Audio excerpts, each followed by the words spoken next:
दोस्तों, कैसे हो सभी। उम्मीद करती हूँ आप सभी बहुत अच्छे होंगे और अपने एग्जाम्स की तैयारी बहुत बेहतर ढंग से कर रहे होंगे। मैं आज एक बार फिर से आप सभी का स्वागत करती हूँ अपने चैनल जिसका नाम है स्कूल होम स्टडी में। और हमने जो सीरीज स्टार्ट की थी क्लास 10 के सिलेबस को कवर करने के लिए, उसमें हमने पहले और जो दूसरा चैप्टर वो कवर कर लिया है, उसके इंपॉर्टेंट क्वेश्चंस भी कर लिए हैं। आप हमारे चैनल पे जाके उन वीडियोस को देख के अपने चैप्टर्स कवर कर सकते हैं। और हमने अपना तीसरा चैप्टर जिसका नाम है मेटल्स एंड नॉन मेटल्स भी स्टार्ट कर दिया था। उसके कुछ टॉपिक्स हमने देख लिए थे और आगे हम उसी चैप्टर को कंटिन्यू करते हैं और आज क्लास स्टार्ट करते हैं। देखिए, आज का जो सबसे पहला टॉपिक है उसमें हमारा reaction of metals with salt solution. जब हमारे जो मेटल्स होते हैं, मेटल्स की प्रॉपर्टीज़ के बारे में हम देख चुके हैं और फिजिकल प्रॉपर्टीज़ के बारे में और कुछ केमिकल प्रॉपर्टीज़ को, तो ये अगली हमारी केमिकल प्रॉपर्टी ही है। तो इसमें क्या है, मेटल है हमारा और दूसरा एक और मेटल है, मेटल बी। उसका क्या मतलब, एक मेटल ए है, दूसरा हमारा जो सॉल्यूशन है सॉल्ट सॉल्यूशन वो किसका है, बी का। तो इसमें क्या होगा, जब हमारा मेटल किसके सॉल्ट सॉल्यूशन किसी दूसरे मेटल बी का है उसके साथ क्या करेगा, रिएक्ट, तो सॉल्यूशन हमें मिलेगा किसका, ए का। और जो इस सॉल्ट सॉल्यूशन में बी है वो मेटल हमारा अलग हो जाएगा। इस रिएक्शन में क्या होता है एक्चुअली में कि देखिए, जिंक है, जिंक हमारा किसके साथ, कॉपर सल्फेट के साथ रिएक्ट किया, ये मेटल है और ये क्या है, हमारा सॉल्ट सॉल्यूशन है किसका, कॉपर का। उसके साथ रिएक्ट किया तो क्या हुआ, जो जिंक था उसने कॉपर को डिस्प्लेस कर दिया और खुद उसकी पोजीशन पे आ गया, ZnSO4 बना लिया और कॉपर को अलग कर दिया। ठीक है, तो इस रिएक्शन में एक्चुअली में होता क्या है, इस रिएक्शन में ये होता है कि जो हमारा ज़्यादा रिएक्टिव एलिमेंट होता है, जो ज़्यादा रिएक्टिव मेटल होता है, वो उससे कम रिएक्टिव मेटल को उसके सॉल्यूशन से, सॉल्ट सॉल्यूशन से रिमूव कर देता है, हटा देता है और अपना सॉल्यूशन बना लेता है। अगर जो हमारा दूसरा वाला अगर कोई मेटल है वो हमारा कम रिएक्टिव है, क्या है, कम रिएक्टिव है, तो वो जो मेटल, जो सॉल्ट सॉल्यूशन है उसके मेटल को नहीं हटा पाता। आइए उसी के एग्जांपल्स देखते हैं। जैसे कि क्या है, ऊपर वाले एग्जांपल में देख रहे हैं कि जिंक क्या है, जिंक ने कॉपर को उसके सॉल्यूशन से हटा दिया और खुद उसकी प्लेस पे आ गया। तो इसका मतलब जिंक जो है वो ज्यादा क्या है, ज्यादा रिएक्टिव है किससे, कॉपर से, इसीलिए तो हटा दिया और खुद उसके प्लेस पर आ गया और क्या बना लिया, ZnSO4 किसका, मतलब सॉल्ट सॉल्यूशन बना लिया। जबकि दूसरे में हम देख रहे हैं ZnSO4 का सॉल्यूशन है, कॉपर ने रिएक्ट किया लेकिन कोई रिएक्शन नहीं मिली। क्यों नहीं मिली, क्योंकि कॉपर जो है वो जिंक से क्या है, कम रिएक्टिव है। कैसा है, कम रिएक्टिव है। और जो रिएक्टिविटी सीरीज है अब हम उसे देखेंगे इन कुछ एक दो टॉपिक्स कवर होने के बाद। ठीक है, तो इसमें इतना ही है कि जो हमारा ज़्यादा रिएक्टिव मेटल होता है वो लेस रिएक्टिव मेटल को उसके सॉल्ट सॉल्यूशन से हटा देता है और अपना सॉल्यूशन बना लेता है, यही है। ठीक है, आप इसका स्क्रीनशॉट ले लीजिए, फिर आगे बढ़ते हैं और अपनी जो रिएक्टिविटी सीरीज है उसे देखेंगे। देखिए, अब जो हमारा अगला टॉपिक है वो है रिएक्टिविटी सीरीज ऑफ मेटल। तो हमने जो डिस्प्लेसमेंट रिएक्शन देखी थी, डबल डिस्प्लेसमेंट रिएक्शन देखी थी, उसमें देखा था कि एक एलिमेंट दूसरे एलिमेंट को क्या कर रहा था, डिस्प्लेस कर रहा था उसके सॉल्यूशन से और खुद उसकी जगह आ जा रहा था। ठीक है, डबल डिस्प्लेसमेंट रिएक्शन में ऐसे ही हमारा क्या था, डिस्प्लेसमेंट रिएक्शन थी। यहाँ पे भी हमने देखा था अभी कि एक कोई मेटल ए है, वो सॉल्ट सॉल्यूशन बी, उसमें मेटल बी है, वो उसके साथ रिएक्ट कर रहा था। तो यानी कि जो ए मेटल था वो मेटल, जो सॉल्ट सॉल्यूशन है उसमें मेटल बी है, उसको उस सॉल्यूशन से रिमूव करके खुद अपना सॉल्यूशन बना ले रहा था। तो ये ऐसा क्यों होता है, ये होता है इसके आधार पे, रिएक्टिविटी सीरीज के आधार पे। रिएक्टिविटी सीरीज एक्चुअली में है क्या वो देखते हैं। The arrangement of metals in the order of the increasing reactivity is called the reactivity series.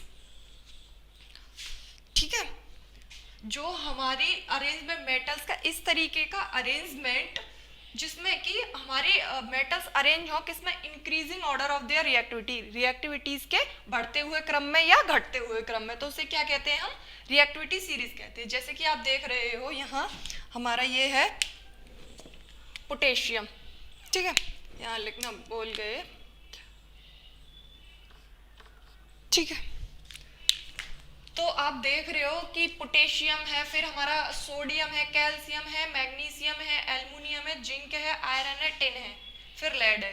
तो ये सभी क्या है, हमारे इस हाइड्रोजन से ज्यादा क्या है, हाइड्रोजन के ऊपर है, तो हाइड्रोजन से ज्यादा रिएक्टिव है। जबकि कॉपर, मरकरी, सिल्वर, गोल्ड ये क्या है, हमारे हाइड्रोजन से नीचे है, तो मतलब हाइड्रोजन से कम रिएक्टिव है। तो अगर हम देख रहे हैं, अगर हम पोटेशियम से जब गोल्ड की तरफ जाते हैं, Au, जब हम गोल्ड की तरफ जाते हैं तो हम क्या देखते हैं, ये डिक्रीजिंग केमिकल रिएक्टिविटी, ऊपर से नीचे की तरफ जो रिएक्टिविटी है वो केमिकल रिएक्टिविटी क्या है, उनको रिएक्ट करने की जो टेंडेंसी है वो क्या है, घट रही है। जबकि अगर हम नीचे से जाएंगे गोल्ड के इधर की साइड, सो क्या है, इंक्रीज हो रही है। गोल्ड से ज़्यादा रिएक्टिव सिल्वर, सिल्वर से ज़्यादा हमारा मरकरी, मरकरी से ज़्यादा कॉपर रिएक्टिव, इसी तरीके से लेड, फिर टिन, टिन से ज़्यादा आयरन, इस तरीके से अगर ऊपर से नीचे देखेंगे तो घट रही है। सबसे ज़्यादा रिएक्टिव हमारा क्या है, पोटेशियम, उससे कम सोडियम, उससे कम कैल्शियम, इस तरीके से। तो हमारा एक चीज़ ये निकल के आ रही है कि जो सबसे ज़्यादा और ये सबसे कम, ये लीस्ट रिएक्टिव मेटल है और ये सबसे ज्यादा रिएक्टिव मेटल है, ठीक है, मोस्ट रिएक्टिव मेटल। ये तो मोस्ट रिएक्टिव मेटल हो गया, क्या है हमारा, पोटेशियम, मोस्ट रिएक्टिव मेटल। और ये हमारा गोल्ड, ये क्या हो गया, लीस्ट रिएक्टिव मेटल। क्या हो गया, लीस्ट रिएक्टिव मेटल। तो आप इसका स्क्रीनशॉट ले सकते हैं किस तरीके से। रिएक्टिविटी सीरीज क्या है, जिसमें हमारे केमिकल और रिएक्टिविटी के आधार पर मेटल्स क्या है, अरेंज किए जाते हैं। उसे हम क्या कहते हैं, इंक्रीजिंग ऑर्डर पे या डिक्रीजिंग ऑर्डर पे, तो उसे क्या कहते हैं हम, केमिकल क्या कहते हैं, रिएक्टिविटी सीरीज ऑफ मेटल्स कहते हैं। जैसे potassium, sodium, calcium, magnesium, aluminium, zinc, iron, tin, lead, hydrogen, copper, mercury, silver, gold, ठीक है, इस तरीके से आप इसका स्क्रीनशॉट ले लीजिए। आइए अब हम अपना नेक्स्ट टॉपिक देखते हैं, जो है हमारा इसी में नॉन मेटल, ठीक है। मेटल्स के बारे में हमने समझ लिया, उसकी फिजिकल प्रॉपर्टीज देख ली, केमिकल प्रॉपर्टीज देख ली। अब हमारा जो चैप्टर का नेम है मेटल एंड नॉन मेटल्स, तो अब हम आगे चलते हैं किसके बारे में, नॉन मेटल्स के बारे में। तो नॉन मेटल्स के बारे में देखते हैं और उसकी फिजिकल प्रॉपर्टीज के बारे में देखते हैं, ठीक है। जो नॉन मेटल्स होते हैं, they are very few as compared to metals. जो हमारे एलिमेंट्स प्रेजेंट हैं, ठीक है, 118 एलिमेंट्स, उनमें से जो ज़्यादातर हैं वो क्या है, हमारे मेटल्स हैं, और बहुत ही कम नंबर्स में हमारे क्या है, नॉन मेटल्स है। और इनके बीच में एक और चीज़ पाई जाती है, मेटेलॉइड्स, ठीक है, उनके बारे में हम हायर क्लासेस में पढ़ेंगे। लेकिन फिलहाल हम मेटल्स और नॉन मेटल्स के बारे में देख रहे हैं। तो अभी नॉन मेटल्स हमारे क्या होते हैं, मेटल्स के कंपैरिजन में बहुत कम होते हैं। जो हमारे क्लोरीन है, कार्बन है, सल्फर है, ये सब क्या है, हमारे नॉन मेटल्स हैं। नॉन मेटल्स की जो फिजिकली भौतिक रूप से जो हम देख करके ही पता कर सकते हैं वो प्रॉपर्टीज क्या हैं, आइए देखते हैं। दे आर आइदर सॉलिड और gas except bromine is liquid. जो हमारे नॉन मेटल्स हैं वो या तो सॉलिड की फॉर्म में होंगे या गैसेस की फॉर्म में होंगे। केवल ब्रोमीन ही एक ऐसा नॉन मेटल है जो कि हमारा लिक्विड की फॉर्म में पाया जाता है, ठीक है। अगला पॉइंट, जो हमारे नॉन मेटल्स होते हैं वो कैसे होते हैं, ब्रिटाइल होते हैं, इजीली ब्रेक हो जाते हैं, ठीक है, ब्रिटाइल होते हैं नेचर में। और जो नॉन मेटल्स होते हैं, they are neither malleable non ductile. मतलब जो नॉन मेटल्स होते हैं ना वो मेल्युलिटी शो करते हैं, ना ही डक्टाइल होते हैं, डक्टिलिटी होती है उनमें। मतलब कि ना ही उनको खींच करके तार बनाए जा सकते हैं और ना ही उनको हम पीट करके क्या बना सकते हैं, हैमर से सीट बना सकते हैं, जो कि हम मेटल्स के साथ कर सकते हैं, ठीक है। दे आर नॉन लस्ट्रस, मतलब ये चमकीले भी नहीं होते, इनमें चमक भी नहीं होती, डल कलर के होते हैं। केवल एक ही एलिमेंट होता है आयोडीन जो चमकता है। जो हमारा नॉन मेटल है आयोडीन, वो अकेला एक ऐसा नॉन मेटल है जो हमारा चमक देता है। बाकी और जो नॉन मेटल्स है जैसे क्लोरीन, सल्फर, इनमें कोई चमक नहीं होती है। They are bad conductor of heat and electricity, ये हीट और इलेक्ट्रिसिटी कंडक्ट करने के बुरे, मतलब इनमें हीट और इलेक्ट्रिसिटी अच्छे से पास नहीं होती है, बैड कंडक्टर होते हैं हीट और इलेक्ट्रिसिटी के। केवल ग्रेफाइट एक ऐसा गुड कंडक्टर होता है, ग्रेफाइट अकेला ऐसा नॉन मेटल है जो इलेक्ट्रिसिटी को कंडक्ट करता है, ठीक है। तो आप इसका स्क्रीनशॉट ले लीजिए, फिर आगे बढ़ते हैं।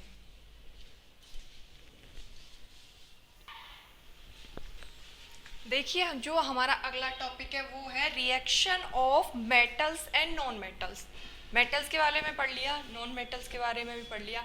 अब जब मेटल्स और नॉन मेटल्स आपस में रिएक्ट करते हैं तो क्या होता है, तो कौन सा बॉन्ड बनता है और हमारे कौन से कंपाउंड बनते हैं, उन कंपाउंड्स को क्या कहते हैं उसे हम देखेंगे। देखिए केमिस्ट्री में क्या होता है, जब भी केमिकल रिएक्शन करते हैं तो जो हमारे एलिमेंट्स हैं, एलिमेंट्स एटम से मिलकर बने होते हैं, और जो एटम्स होते हैं, एटम्स में हमारे इलेक्ट्रॉन्स पाए जाते हैं। उसमें क्या होती है, हमारी सेल होती है, 9th में पढ़ा होगा।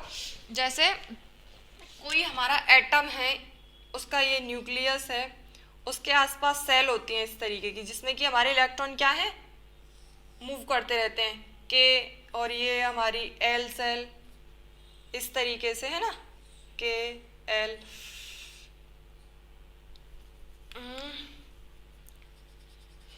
ये हमारी के सेल हो गई, ये एल सेल हो गई, एल सेल, ठीक है। इस तरीके से इलेक्ट्रॉन इनमें हमारे रोटेट करते रहते हैं। 2n² का फॉर्मूला याद आ रहा होगा कुछ, ठीक है। अगर ये पहली सेल है तो इसमें रखेंगे हम n बराबर 1 रखेंगे तो क्या हो जाएगा 2, ऐसे ही 2 रखेंगे तो कितना हो जाएगा 4 to the 8। इस तरीके से अगर हमारी तीसरी सेल होगी उसमें करेंगे तो कितना हो जाएगा 18। इस तरीके से इलेक्ट्रॉन भरे जाते हैं, 2 8 18 ऐसे करके इलेक्ट्रॉन भरे जाते हैं। तो जो हमारे एटम्स क्या होते हैं, वो जो हमारी जो बाहर की सेल होती है ना, जो बाहर वाली सेल होती है, 3 4 5 1 2 3 4 5 6 7 8, जो हमारी बाहर की सेल होती है उसे हम वैलेंस सेल कहते हैं। ये भी बात हमने पढ़ी थी 9th में। जो हमारी वैलेंस सेल होती है उसमें इलेक्ट्रॉन्स होते हैं। अब जो हमारा हर एटम ये चाहता है स्टेबिलिटी गेन करना। जो कुछ भी होता है हमारा केमिकल रिएक्शंस क्या कारण है, यही है कि हमारे जो एटम्स हैं वो स्टेबल होना चाहते हैं। क्या होना चाहते हैं, स्टेबल, स्थिर होना चाहते हैं। वो स्थिर कब होंगे, उसकी आउटर मोस्ट सेल में कितने हो, 8 इलेक्ट्रॉन्स हो, कितने हो 8 इलेक्ट्रॉन्स हो, ऑक्टेट कंप्लीट होना चाहिए, ठीक है। वो हमारा हीलियम है, उसमें हमारे 2 होते हैं, ठीक है, आउटर मोस्ट में, तो उस वजह से हमारा डुप्लेट पूरा करना चाहते हैं। बाकी सभी क्या होते हैं, हमारे इलेक्ट्रॉन वो ऑक्टेट पूरा करना चाहते हैं, ठीक है। ऑक्टेट पूरा करने के लिए ये सारा काम होता है। जो हमारी नोबल गैस होती हैं, जो हमारी नोबल गैस होती है, उनका कॉन्फ़िगरेशन कैसा होता है, स्टेबल होता है। इसलिए सभी जितने भी एटम्स होते हैं वो स्टेबल कॉन्फ़िगरेशन गेन करने के लिए क्या करते हैं, हमारा यानी इलेक्ट्रॉन की क्या करते हैं, या तो गेन करेंगे, लेंगे किसी से, या फिर किसी को देंगे। इस तरीके से हमारे क्या हो जाते हैं, आउटर मोस्ट सेल क्या हो जाती है, बैलेंस हो जाती है, और हमारा जो एटम है वो क्या हो जाता है, स्टेबल हो जाता है। उसी पे बेसिस है हमारा मेटल्स और नॉन मेटल्स। देखिए, जब कोई मेटल हमारा क्या है, लूज करता है क्या, इलेक्ट्रॉन कहाँ से, वैलेंस इलेक्ट्रॉन। वैलेंस इलेक्ट्रॉन कौन से कहते हैं, जो आउटर मोस्ट सेल में इलेक्ट्रॉन प्रेजेंट होते हैं उन्हें वैलेंस इलेक्ट्रॉन कहते हैं। उसे क्या करता है, लूज करता है। और नॉन मेटल क्या करता है, उन इलेक्ट्रॉन्स को गेन कर लेता है।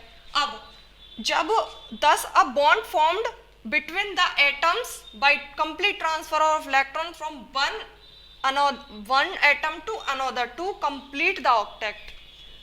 फिर क्या होता है, जो हमारे मेटल्स और नॉन मेटल्स के एटम हैं उनमें क्या होता है, एक जो मेटल है वो इलेक्ट्रॉन को क्या करता है, दे देता है, कंप्लीटली दे देता है, और एक्सेप्ट कौन कर लेता है, हमारा नॉन मेटल। उनके बीच में एक बॉन्ड बनता है, ठीक है, और उससे उनका क्या है, ऑक्टेट कंप्लीट हो जाता है, और हमारा स्टेबल कॉन्फ़िगरेशन यानी स्टेबल कॉन्फ़िगरेशन को वो गेन कर लेते हैं।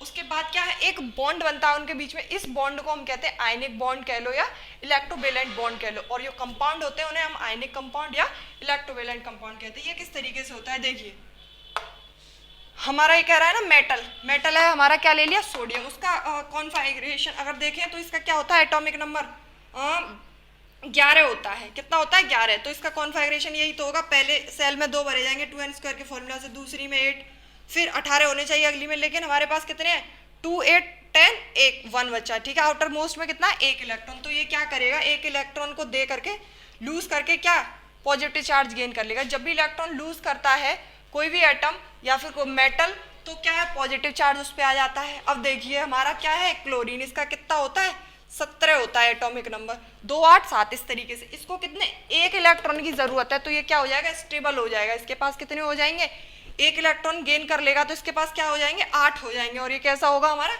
स्टेबल हो जाएगा। ऐसे इसके पास क्या थे, हमारे 2 8 1 थे, ये 1 लूज कर देगा तो ये क्या हो जाएंगे, देखो 2 8 स्टेबल कॉन्फ़िगरेशन है, क्या होना चाहिए, ऑक्टेट कंप्लीट होना चाहिए। ये क्या है, 1 इससे ले लेगा तो इसका ऑक्टेट कंप्लीट हो जाएगा। इसके पास भी यहाँ आउटर मोस्ट में 8 हो जाएंगे, तो ये क्या हो जाएगा, हमारा ऑक्टेट कंप्लीट हो जाएगा। इसी तरीके से तो इस पे क्या है, हम इसने 1 इलेक्ट्रॉन इस वाले को क्या एक्सेप्ट कर लिया, और ये क्या है, नेगेटिव चार्ज जब भी कोई हमारा एटम इलेक्ट्रॉन गेन करता है तो उस पर क्या आता है, नेगेटिव चार्ज। क्या आता है, नेगेटिव चार्ज। इसने इलेक्ट्रॉन रिसीव कर लिया और नेगेटिव चार्ज आ गया। यही है, देखिए सोडियम पे क्या है, ये एक इलेक्ट्रॉन लूज किया, एक इलेक्ट्रॉन है होता है ना इसके पास एक्स्ट्रा में, ये रहा। क्लोरीन के पास कितने आउटर मोस्ट में, देखो इसके पास एक ही इलेक्ट्रॉन तो था वैलेंस शेल में, ये रहा, ठीक है। अब इस क्लोरीन के पास कितने आउटर मोस्ट में, 7, देखो 1 2 3 4 5 6 7। अब इसको एक और मिल जाए, 8 हो जाएंगे, स्टेबल हो जाएगा, इससे शांति मिल जाएगी, ठीक है। तो इसी तरीके से इसने इस वाले इलेक्ट्रॉन को इसने दे दिया, इसके पास एक फालतू है, कह रहा है कि एक इलेक्ट्रॉन, इसका मैं क्या करूंगा, मेरे पास तो, मैं तो खूब धनी व्यक्ति हूँ, मेरे पास तो ऑक्टेट मेरा कंप्लीट है, मैं एक तो एकदम धनवान हूँ, मुझे किसी की कोई जरूरत नहीं है, आराम से मैं मजे में हूँ, ठीक है, मुझे ज़रूरत नहीं है, मैं एकदम, मुझे यदि ऐसो आराम शौकत की, शान शौकत की ज़रूरत थी, वो सब मेरे पास है, ऑक्टेट कंप्लीट है मेरा, मैं मजे में हूँ। लेकिन इसके पास एक चीज़ की कमी है, तो वो क्या है, इसने इसको दे दिया, भाई तू ले जा, तू अपना काम चला ले, इसने इसको दे दिया और इस तरीके से ये एक इलेक्ट्रॉन दे गया। देखो ये वाला ये इलेक्ट्रॉन था, इसको दे दिया, इस पर नेगेटिव चार्ज आ गया, इस पर पॉजिटिव आ गया, ठीक है। ये हमारा ये नेगेटिव चार्ज आ गया इस पर, क्योंकि ये इलेक्ट्रॉन आया, इसने दिया है, तो ये हमारा सोडियम क्लोराइड बन गया। अब ये क्या है हमारा, आयनिक कंपाउंड, आयनिक कंपाउंड है, और इसके बीच में जो बॉन्ड बना हुआ हमारा आयनिक बॉन्ड है, इलेक्ट्रोवेलेंट बॉन्ड या आयनिक बॉन्ड कह लो, इलेक्ट्रोवेलेंट कंपाउंड या आयनिक कंपाउंड, ठीक है। आई बात समझ में। जब भी हमारा कोई मेटल इलेक्ट्रॉन लूज करता है, नॉन मेटल गेन करता है, उसके बाद क्या बनता है, एक बॉन्ड बनता है उनके बीच में, उसको हम आयनिक बॉन्ड या इलेक्ट्रोवेलेंट बॉन्ड कहते हैं, जो कंपाउंड बनते हैं उसको हम आयनिक कंपाउंड या इलेक्ट्रोवेलेंट कंपाउंड कहते हैं, ठीक है। ये किस लिए होता है, इसका स्टेबल कॉन्फ़िगरेशन गेन करने के लिए। मेटल और नॉन मेटल ये सब क्या करते हैं, जो भी रिएक्टिविटी होती है हमारी, वो किसी केमिकल्स के बीच में, जो एलिमेंट के बीच में, वो किस लिए होती है कि स्टेबिलिटी उनकी गेन हो जाए, ठीक है। इसका स्क्रीनशॉट ले लीजिए, फिर आगे बढ़ते हैं। लास्ट जो इस चैप्टर का जो टॉपिक है वो है हमारा आयनिक कंपाउंड की प्रॉपर्टीज़, ठीक है। आयनिक कंपाउंड के बारे में पढ़ लिया, आयनिक कंपाउंड की प्रॉपर्टीज़ के बारे में पढ़ेंगे। बाकी एक एक्वारेजिया है, थोड़ा सा छोटा सा टॉपिक है, उसे कंप्लीट करके हमारा चैप्टर फिनिश हो जाएगा। बाकी के जो इसमें टॉपिक्स हैं वो हमारे एग्जाम में क्या है, आ नहीं रहे, इसलिए हम उसे कवर नहीं करेंगे। हम उन्हीं टॉपिक्स को कवर करेंगे जो आपके एग्जाम में आ रहे हैं। कुछ पोर्शन आपका कट हो चुका है, तो वही पोर्शन है जो हम इस चैप्टर में कवर नहीं करने वाले हैं, ठीक है। तो इसके बाद हमारा चैप्टर क्या हो जाएगा, फिनिश। उसके बाद इंपॉर्टेंट क्वेश्चन हम कवर करेंगे। देखिए आयनिक कंपाउंड्स की प्रॉपर्टीज क्या होती है। आयनिक कंपाउंड्स क्या होते हैं, हमारे सॉलिड होते हैं। कैसे होते हैं, ठोस अवस्था में होते हैं, ठीक है। और इनकी क्या है, हाई मेल्टिंग और हाई बॉइलिंग पॉइंट होता है।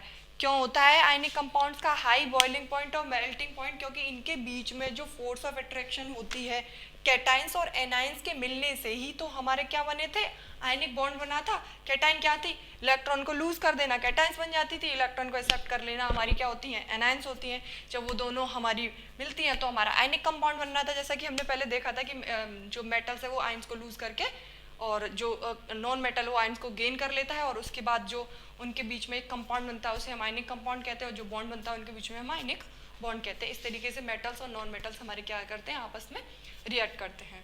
तो ठीक है, उन्हीं से जो बना हुआ जो होता है हमारा आयनिक कंपाउंड, उनके बीच में क्या है, स्ट्रॉन्ग फोर्स ऑफ अट्रैक्शन होती है उन आयंस के बीच में, इसलिए इनका हाई मेल्टिंग और हाई बॉइलिंग पॉइंट होता है। क्योंकि उनको ब्रेक करने के लिए अच्छी खासी हमें एनर्जी की ज़रूरत होती है। उस फोर्स को, उसके बीच में बहुत स्ट्रॉन्ग फोर्स लग रही है, जब फोर्स ज़्यादा लग रही है तो हमें ज़्यादा एनर्जी की ज़रूरत होगी, इसीलिए इनका क्या बॉइलिंग पॉइंट और मेल्टिंग पॉइंट हाई होता है। अब है आयनिक कंपाउंड जो होते हैं उनसे इलेक्ट्रिसिटी कंडक्ट नहीं होती है। इलेक्ट्रिसिटी कंडक्ट इसलिए नहीं हो पाती है क्योंकि वहाँ जो इलेक्ट्रिसिटी कंडक्ट क्या होती है, इलेक्ट्रॉन इसका मोशन करना, मूवमेंट ऑफ इलेक्ट्रॉन, यानी मूवमेंट ऑफ चार्ज, चार्ज के मूवमेंट करने से ही तो इलेक्ट्रिसिटी कंडक्ट होती है। जिस डायरेक्शन में हमारे इलेक्ट्रॉन्स मूव करते हैं उसके अपोजिट डायरेक्शन में इलेक्ट्रिसिटी कंडक्ट होती है, यही तो होता है। जबकि यहाँ आयंस हमारी मूवमेंट ही नहीं कर रही है, जब मूवमेंट नहीं कर रही हैं तो हमारी इलेक्ट्रिसिटी कंडक्ट कहाँ से होगी, इसलिए आयनिक कंपाउंड्स हमारी इलेक्ट्रिसिटी कंडक्ट नहीं करते हैं। अब आता है एक्वारेजिया। आपने देखा होगा कि कभी कभी गांव में आ जाते हैं, कहते हैं मतलब जो ऑर्नामेंट्स होते हैं सोने के, उन्हें साफ करने वाले, वो क्या है, एकदम से आपके ऑर्नामेंट्स को लेंगे और एक उनके पास एक किसी बर्तन में, किसी बीकर में क्या होता है, कुछ केमिकल सा होता है और उसमें डालते हैं, डालते ही वो एकदम से चमक सी आ जाती है, जो हमारे पुराने सोने के आभूषण होते हैं। लेकिन जो अगर हम कभी नोटिस किया हो, अगर हम उसका फिर दोबारा से वेट मापते हैं तो वो कम बैठता है, लेकिन उसमें ऐसा क्यों होता है? क्योंकि जो हमारा एक्वारेज, वो जो हमारा केमिकल होता है उनके पास, वही हमारा एक्वारेजिया होता है। उसमें क्या होता है, हमारी कंसनट्रेट यानी फ्रेशली प्रिपेयर्ड क्या HCl hydrochloric acid, concentrated HNO3 मतलब नाइट्रिक एसिड, इन दोनों का क्या होता है, वो एक तरीके से हाल ही में प्रिपेयर्ड किया हुआ था मिक्सचर, और जिसमें 3:1 में प्रेजेंट होती हैं हमारी ये दोनों। इसको कहते हैं हाइड्रोक्लोरिक एसिड,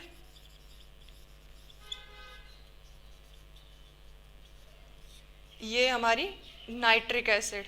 ठीक है, 3 पार्ट किसके प्रेजेंट होते हैं, HCl के, और 1 पार्ट इसका प्रेजेंट होता है। इन दोनों के मिलने से हमारा एक्वारेजिया बनता है।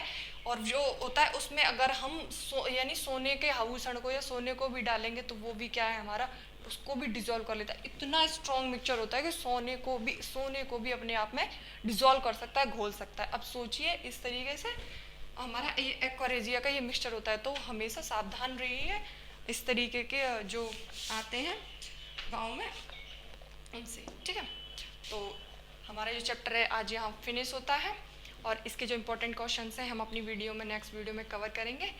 इसी तरीके से हमारे साथ बने रहिए और हमारी वीडियोस को देखते रहिए। आपका 1 बाय 1 जितने भी टॉपिक्स हैं, चैप्टर्स हैं आपके जो क्लास 10 की साइंस के, वो सब कवर हो जाएंगे। हमारी वीडियो अच्छी लगे तो लाइक करें, शेयर करें, सब्सक्राइब करें। धन्यवाद।